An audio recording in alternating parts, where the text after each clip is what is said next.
Yeah,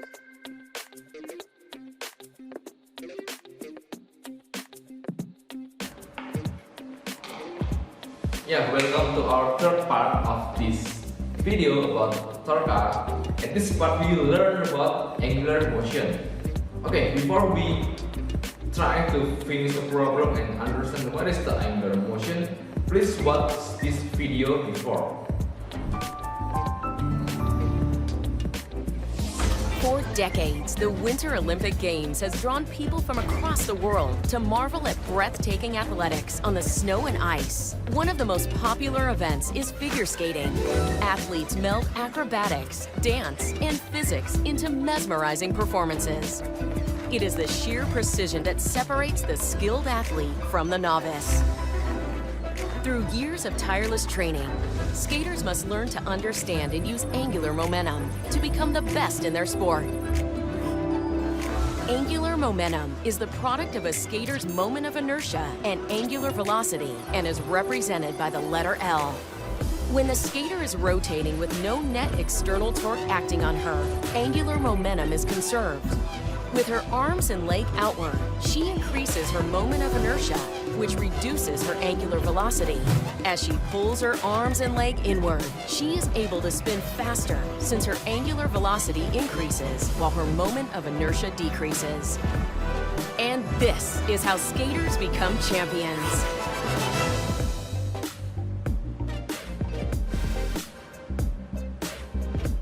Yeah, that's the video. Okay, one question from me to you.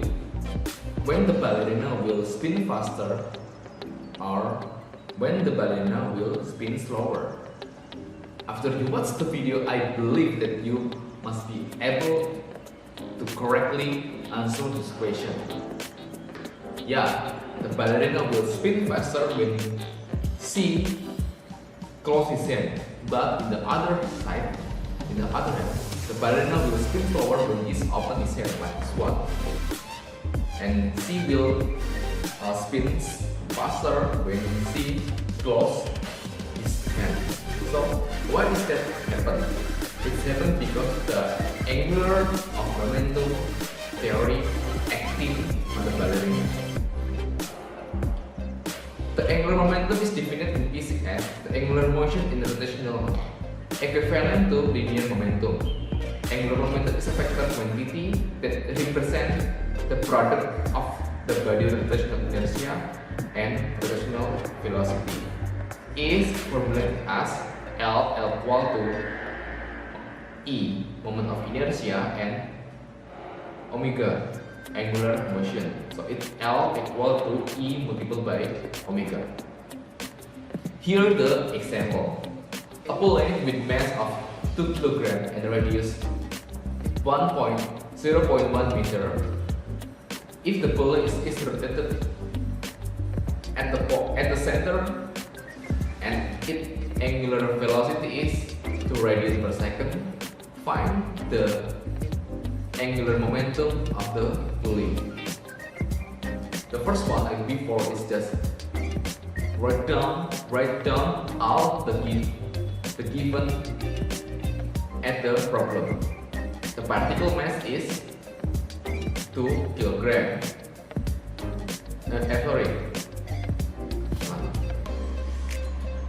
To answer this problem is easy.